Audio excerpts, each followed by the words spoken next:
Hello everyone, welcome to our YouTube channel study with friends. दोस्तों, हम CG TET के लिए प्रकाश वाले टॉपिक को थोड़ा सा विश्लेषण कर रहे थे। प्रकाश वाला टॉपिक में हमने समतल दर्पण देखा, उससे पहले प्रकाश के सिद्धांत देखे। आज हम देखेंगे अवतल दर्पण, उत्तल दर्पण। साथ ही मैंने पहले वीडियो में बताया था अवतल दर्पण का हम लोग तुलना किससे करेंगे? उत्तल लेंस से करेंगे। उत्तल दर्पण का तुलना किससे करेंगे? अवतल लेंस से करेंगे। तो चारों को एक साथ एक टेबल में, एक फॉर्मेट में देखते हैं, इसकी विशेषताएं हैं, है ना। और साथ ही क्या क्या उपयोग है जो क्वेश्चन पेपर में आते हैं उसको देखते हैं। न्यूमेरिकल क्वेश्चन नहीं देखेंगे, अभी थ्योरिकल देखते हैं। ठीक है, चलिए। तो सबसे पहले अवतल दर्पण, जिसको कॉनकेव मिरर भी कहते हैं, कॉनकेव मिरर भी कहते हैं, इसकी पहचान कैसे होती है? परावर्तक सतह दबी हुई। देखिए यहाँ पे ऐसा बना है, पीछे पेंट है, तो पेंट है तो हमारा फेस सामने रहेगा, तो ये क्या है? परावर्तक सतह दबी हुई। ठीक है। और नेक्स्ट क्या है? अभिसारी प्रकार का, अभिसारी या कन्वर्जिंग प्रकार का। आगे आपको एक्सप्लेन करूंगा कन्वर्जिंग होता क्या है। ठीक है। तो कॉनकेव मिरर, परावर्तक सतह दबी हुई, अपसारी दर्पण या कन्वर्जिंग मिरर। ओके, चलिए अब इसको उपयोग देखते हैं। इसका उपयोग होता है टॉर्च में। ठीक है, टॉर्च में, छोटा मोटा टॉर्च नहीं, एकदम बड़ा टॉर्च, जैसे कि किसान टॉर्च आता था पहले। ठीक है, टॉर्च हो गया। सर्च लाइट में, हेडलाइट में, वाहनों के हेडलाइट में, रेल का भी हेडलाइट आ जाएगा, गाड़ी मोटर सबका आ जाएगा। फिर नेक्स्ट आपको बार बार पूछा गया क्वेश्चन है, सेविंग दर्पण में या सेविंग मिरर में कौन से दर्पण का उपयोग किया जाता है? तो कौन सा है आपका? अवतल दर्पण। ठीक है, ये क्वेश्चन भी बार बार पूछा गया है कि चिकित्सक, है ना, वे चिकित्सक जो दांत के, आंख के, नाक के, कान के, गले के होते हैं, वो कौन से दर्पण का यूज करते हैं? तो कौन से यूज करते हैं? ये अवतल दर्पण यूज करते हैं। ठीक है, तीनों चीज याद रखिएगा, टॉर्च, सर्च लाइट, हेडलाइट, है ना। किसी भी हेडलाइट में सेविंग दर्पण हो गया। चिकित्सक क्या करते हैं? दंत, मतलब वो चिकित्सक जो दांत के डॉक्टर होते हैं, आंख के होते हैं, नाक, कान, गला के होते हैं, ये सब क्या करते हैं? अवतल दर्पण का यूज करते हैं। इसके अलावा सौर पैनल और सौर भट्ठी में, है ना, जो सौर पैनल में दर्पण लगे होते हैं, जो कांच लगे होते हैं, वो कौन से रहते हैं? अवतल दर्पण होते हैं। ठीक, लास्ट क्या आपका? Table lamp. टेबल लैंप में क्या करते हैं? एक जगह फोकस करना तो थोड़ा सा फैलाना रहता है, उसको क्या करेंगे? टेबल लैंप में रहता है। ठीक है, ये क्लियर है। अब इसको देखते हैं उत्तल दर्पण को। उत्तल दर्पण में क्या है?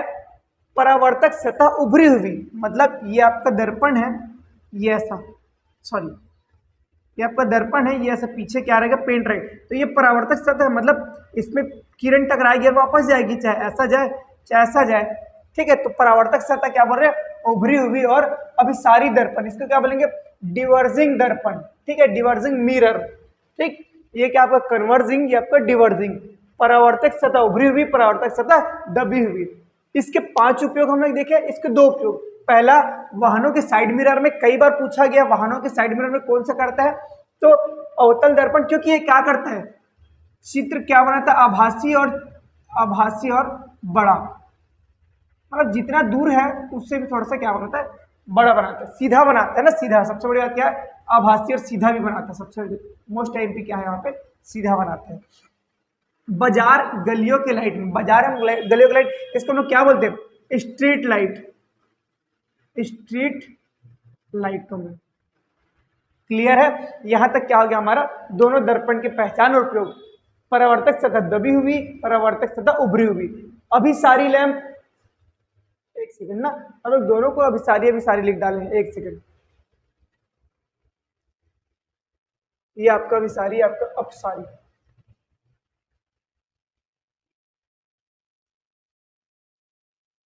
अपसारी, ठीक है, ये अभिसारी, ये अपसारी। क्लियर है? परावर्तक दबी हुई, उभरी हुई, अभिसारी, अपसारी। सर्च लाइट, है ना, टॉर्च हो गया, हेडलाइट हो गया, यहाँ पे वाहनों का साइड मिरर। फिर सेविंग दर्पण, डॉक्टर के पास, दांत के डॉक्टर के पास। सौर पैनल, सौर भट्टी, टेबल लैंप, यहाँ पे बाजार गली एवं स्ट्रीट लाइट में इसका उपयोग होता है। अब मोस्ट आईएमपी क्या होता है हमारे पास? प्रतिबिंब निर्माण। दोनों में क्या, हम लोग चारों में प्रतिबिंब निर्माण देखेंगे। पहले दोनों को देखते हैं, फिर इन दोनों को देखेंगे। ठीक है, याद रखिएगा, हमने तुलना क्या किया? अवतल दर्पण को उत्तल लेंस से तुलना किया। तो इसमें कितने प्रकार के कंडीशन रहेगा प्रतिबिंब के लिए? 6 कंडीशन। तो इसमें भी कितने कंडीशन? 6 कंडीशन। उत्तल दर्पण की तुलना अवतल लेंस से, तो इसमें कंडीशन कितने रहेंगे? 2। तो इसमें भी कंडीशन कितने रहेंगे? 2। क्लियर है, दो कंडीशन दोनों में। चलिए अब पहले स्टार्ट करते हैं हम लोग अवतल दर्पण में। ठीक, पहला हमारा सेंटेंस बोलता है, पहला सेंटेंस बोलता है यदि प्रतिबिंब, प्रतिबिंब बनाने के लिए वस्तु अनंत पर रखी गई हो, यदि वस्तु अनंत पर रखी गई हो तो उसका प्रतिबिंब कहां पर बनेगा, फोकस पर बनेगा। पहला हमारा क्या हो गया, यदि अनंत पर है तो फोकस पर बनेगा। ठीक, अब फोकस पर बन रहे अवतल में, है ना, अवतल दर्पण में प्रतिबिंब कैसे बनेगा, पहले स्टेज में वास्तविक, वास्तविक, एक सेकंड ना, ये आपको वास्तविक हो गया, और उल्टा और बहुत छोटा, इतना दूर है तो क्या आएगा, पहला कंडीशन में अच्छे से लिख देता हूं मैं, वास्तविक, उल्टा और बहुत छोटा। पहला कंडीशन लिख लिया हमने, वास्तविक हो गया, यहाँ पे मतलब सबसे पहले कहाँ पे बनाए हम लोग, F1। एक काम करें क्या, वस्तु को हम क्या डिनोट करते हैं, U से डिनोट करते हैं, वस्तु डिनोट होता है U से और प्रतिबिंब होता है V से। तो अपन यहाँ पे मैं U1 लिखता हूँ ना, U1, और यहाँ पे मैं क्या लिख देता हूँ, F के नीचे V1। ये आपको एक बार में देख के समझ आना चाहिए। ठीक है, पहला कंडीशन में U1 हमारे पास कहां पर है, अनंत में है, तो F1 कहां पे बढ़ रहा है, फोकस में बढ़ रहा है, पहला कंडीशन। दूसरा कंडीशन देखते हैं, अनंत और वक्रता केंद्र। अब एक चीज देखिएगा, एक अच्छा सा वर्ड है वक्रता केंद्र, यहाँ पे भी वक्रता केंद्र, यहाँ पे है, इसमें इसका वक्रता केंद्र इस साइड है। हमने क्या पढ़ा है, अवतल दर्पण और उत्तल दर्पण, एक प्रकार का क्या है, गोली दर्पण है। गोली दर्पण इन द सेंस ये हमारा एक गोला है, ठीक है, बीच में क्या हो जाता है, इसका केंद्र, बीच में इसका केंद्र हो जाता है। अब केंद्र को मैंने, अगर इसको मैंने बीच से काट दिया, बीच से काट दिया, ठीक है, अब बीच से काटने के पश्चात इधर पेंट कर दिया, ये वाला पेंट हो गया, तो आपको क्या बन गया, अवतल दर्पण बन गया। तो इसका सेंटर ऑफ कर्वेचर या वक्रता केंद्र इधर आ गया। ठीक, अब इसी चीज को मैंने क्या किया, इस गोले को फिर से बनाया, दो भाग में काटा, काटने के पश्चात ये आपका केंद्र हो गया, इस भाग को मिटा दिया मैंने, है ना, और यहाँ पे पेंट कर दिया, तो इसका सेंटर ऑफ कर्वेचर कहाँ आ जाएगा, पीछे हो जाएगा। क्लियर है, ये सेंटर ऑफ कर्वेचर। अब एक चीज और याद रखना, जैसे कि ये आपका पोल है ना, पी से पोल मतलब ध्रुव, ध्रुव से और ये वक्रता केंद्र, दोनों के बीच की दूरी को अगर हम लोग आर माने, दोनों के बीच की दूरी को अगर आर माने तो एफ बराबर फोकस बराबर r/2, मतलब जो दूरी है या r/2 या c/2, वक्रता केंद्र की दूरी के आधा क्या होता है, फोकस होता है। क्लियर है, यहां पे भी, यहां पे भी। ठीक, चलिए आगे देखिए, दूसरा कंडीशन देखते हैं।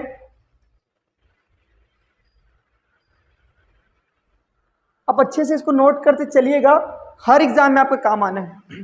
ठीक है, पहला कंडीशन हमने क्या कर दिया, U1 और F1 के बारे में देख लिया। अब दूसरा कंडीशन देखते हैं, जब आपका U2 कहां पे हो, अनंत और वक्रता केंद्र के बीच में हो, U2 आपका कहां हो, वक्रता केंद्र और अनंत के बीच में हो, तो आपका प्रतिबिंब बनेगा पीछे चलते। अगर हम लोग एक कदम आगे आए, एक कदम पीछे चलते, कहां पर, यहाँ पे दोनों के बीचों बीच में क्या बनेगा आपका, V2, मतलब वक्रता केंद्र और फोकस के मध्य क्या बनेगा, आपका प्रतिबिंब बनेगा। ठीक है, मतलब V2 बनेगा। अब नेक्स्ट, अब इसमें भी कैसा बनेगा, इसको भी देखते हैं। वास्तविक होगा ही, उल्टा भी होगा, और क्या होगा आपका, थोड़ा सा छोटा, मतलब एकदम ज्यादा छोटा तो क्या हो जाएगा, नॉर्मल छोटा। ठीक है, उल्टा व छोटा, वास्तविक, उल्टा, छोटा। ठीक है, यहां तक हो गया। अब तीसरा कंडीशन है आपका U3, तो जस्ट अगर वक्रता केंद्र में रखें हम लोग किसी भी वस्तु को, तो हमारा वक्रता केंद्र के जस्ट बराबर, मतलब तीसरा में क्या आएगा, वास्तविक आएगा, उल्टा आएगा, और क्या आएगा, बराबर आएगा। क्लियर हुआ, तीन कंडीशन देखे हम लोग। पहले वस्तु अनंत पर है, बनेगा फोकस में, ठीक है, V1, वास्तविक, उल्टा, बहुत छोटा। दूसरा कंडीशन, अनंत और वक्रता केंद्र के बीच में U2, तो बनेगा कहाँ, फोकस और वक्रता केंद्र के बीच में, जिसको हम लोग बोले V2, उल्टा रहेगा, लेकिन लास्ट टाइम से थोड़ा सा बड़ा रहेगा, मतलब थोड़ा छोटा, सबसे ज्यादा छोटा था उसका थोड़ा छोटा रहेगा। ठीक, फिर नेक्स्ट आपका वक्रता केंद्र के ऊपर अगर कोई वस्तु है तो उसका प्रतिबिंब कहाँ बनेगा, वक्रता केंद्र पर ही बनेगा, मतलब U1 ऊपर रहेगा, V3 क्या रहेगा, सॉरी, U3 ऊपर रहेगा, V3 नीचे रहेगा, तो वास्तविक बनेगा। उल्टा तो बन ही रहा है, और लास्ट क्या रहेगा, बराबर रहेगा, दोनों प्रतिबिंब बराबर रहेगा। यहां तक क्लियर है? आगे चले, चलिए अब नेक्स्ट कंडीशन देखते हैं। अब इधर बढ़ते आ रहे थे हम लोग, देखिए अनंत से वक्रता केंद्र की तरफ बढ़ते आ रहे थे, तो फोकस से वक्रता केंद्र की ओर कहा जा रहा था, हमारा प्रतिबिंब जा रहा था। क्लियर? अब वक्रता केंद्र से आगे अगर वस्तु आती है तो ये प्रतिबिंब क्या होगा, पीछे जाएगा। देखते हैं, जैसे कि आपके पास अब वक्रता केंद्र ये हो गया, ये आपका क्या हो गया, वक्रता केंद्र हो गया ना, वक्रता केंद्र या फोकस हो गया। तो इन दोनों के बीच मैंने क्या कर दिया, U4 रखा ना, U4।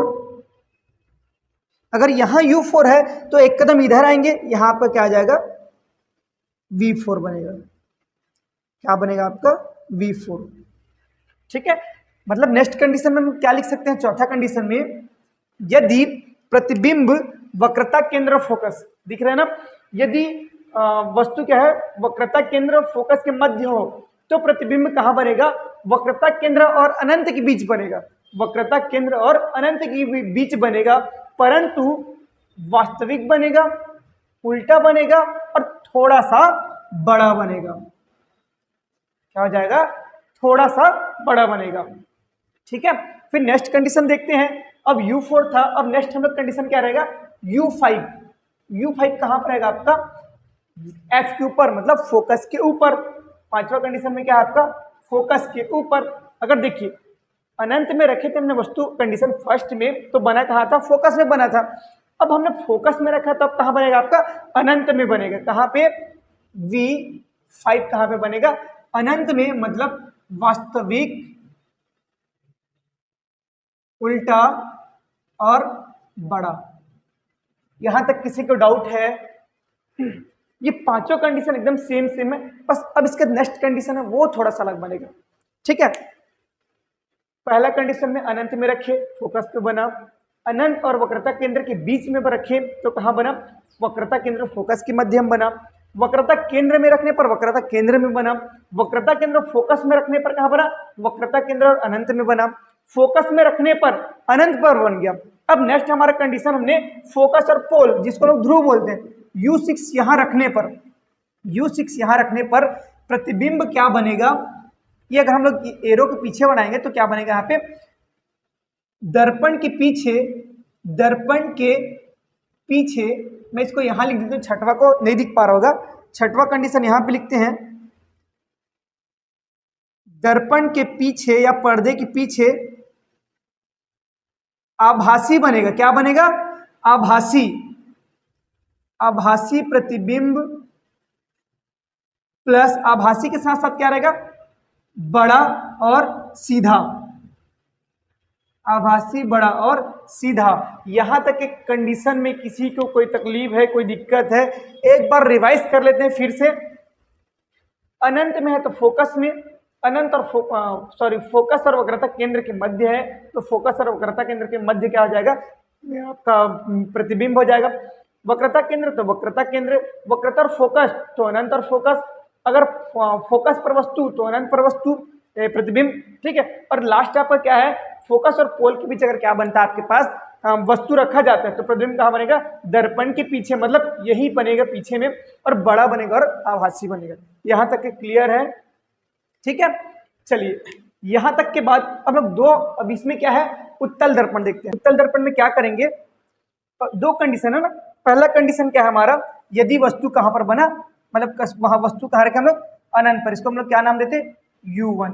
तो आपका कहां पर बनेगा, फोकस पर, मतलब यहां पे बनेगा, सीधा भी बनेगा, V1। तो हम लोग क्या कर दिए, वस्तु को, सॉरी मतलब प्रतिबिंब क्या रहेगा आपका, आभासी, पहले कंडीशन में आभासी हो गया, छोटा बनेगा और सीधा बनेगा, छोटा और सीधा बनेगा। फिर नेक्स्ट कंडीशन क्या है, पोल और इसके बीच में U2 बन गया। ठीक है, U2 रखने के बाद क्या हो जाएगा, यहाँ पे V2 बन जाएगा। यहाँ पे भी क्या रहेगा, आभासी, आभासी, छोटा और सीधा, ये केवल दो कंडीशन। ठीक, चलिए अब उत्तल लेंस को देखते हैं। एक एक चीज आपको समझ आ रही होगी, पी से पोल हो जा रहा है ना, फोकस, वक्रता केंद्र। ठीक, अब इसके बाद हम लोग देखते हैं उत्तल लेंस में। उत्तल लेंस में ना एक्चुअल में वक्रता केंद्र नहीं हो पाता। यहाँ पे क्या रहा था आपका F1 F2 2F1 2F2, अनंत इधर भी अनंत इधर भी। क्लियर है। अब अनंत के अलावा अनंत है, ये हमारे पास अनंत है, तो पहला हम लोग वस्तु स्टार्ट कहां से करते हैं, अनंत से करते हैं। तो पहला कंडीशन है हमारा, यदि वस्तु अनंत पर रखी हो, यदि वस्तु अनंत पर रखी हो तो प्रतिबिंब कहां पर बनेगा आपका, यहां पे बनेगा, कहां पे बनेगा, ये बनेगा। मतलब पहला कंडीशन सेम। आप अगर क्या समझे, अवतल दर्पण को समझ गए तो किसको समझ जाओगे, उत्तल लेंस को। मैं नाम लिख देता हूं, यहाँ पे U1 है तो यहाँ पे आपका क्या हो जाएगा V1। ठीक, पहला कंडीशन। अब फिर से अनंत और इसके बीच U2 है तो कहां पे बनाएंगे हम लोग, V2 बनाएंगे। यहाँ पे U3 तो क्या बन जाएगा हमारा V3। क्लियर है। उसके फिर से एक कदम आगे आते हैं। अब देखो बराबर बराबर बन गया तो यहाँ पे U4 बना ना, यहाँ पे हमने क्या बनाया U4।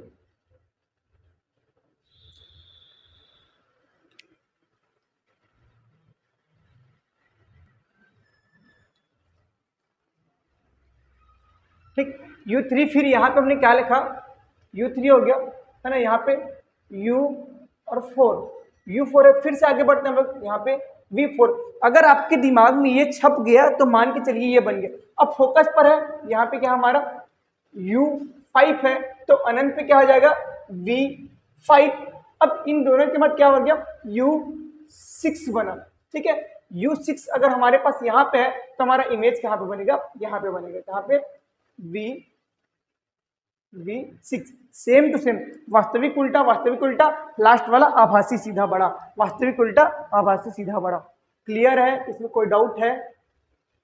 ये आपके दिमाग में एक बार कॉन्सेप्ट बैठ गया, मतलब पूरा सेम टू सेम है। जैसे कि वहां पे वास्तविक, मतलब यहाँ अनंत में मैंने रखा तो कहाँ पे बना हमारा, ये फोकस में बना, F1 के बदले F2। ठीक, अब फोकस में बना है तो कैसा रहेगा, वास्तविक रहेगा, उल्टा रहेगा, क्योंकि हम लोग अवतल दर्पण के समान है। वास्तविक है, उल्टा और क्या रहेगा, बहुत छोटा, उसके बाद फिर उससे बड़ा, फिर उसके बराबर U3 में, और यहाँ पे ये U3 और ये बराबर बराबर है, इसके फिर छोटा छोटा छोटा, सॉरी बड़ा बड़ा बड़ा। ठीक, पहले छोटा फिर बड़ा।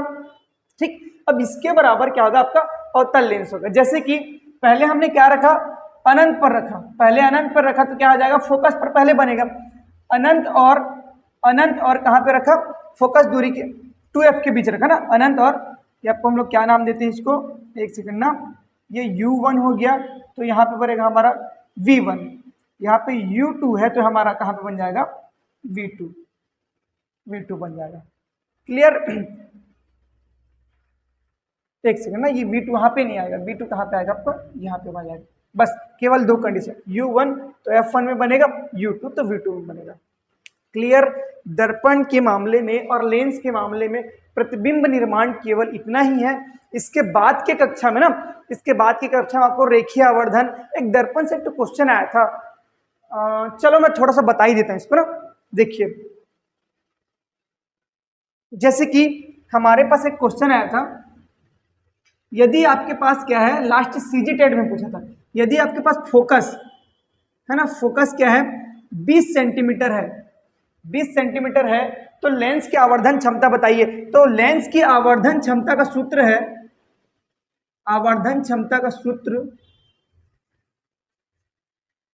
P बराबर 1/F। ठीक है, मीटर में P बराबर 1/F, ये मीटर में, इसको करके देखिएगा, ये सेंटीमीटर में ना, ये सेंटीमीटर में, ये मीटर में, इसको सॉल्व करके देखिएगा, आंसर आ जाएगा 5 डायोप्टर आएगा, आंसर 5 डायोप्टर आएगा। नहीं आएगा इसको अपन नेक्स्ट क्लास में करते हैं। क्लियर है? चलिए आज के लिए बस इतना ही। अगर आपको हमारी वीडियो पसंद आती है तो वीडियो को लाइक कीजिएगा, हमारे चैनल में नए हैं तो चैनल को सब्सक्राइब कीजिएगा, और वीडियो में कुछ भी समझ नहीं आता तो वीडियो में कमेंट कीजिएगा और ज़्यादा से ज़्यादा अपने दोस्तों तक शेयर कीजिएगा। Thank you.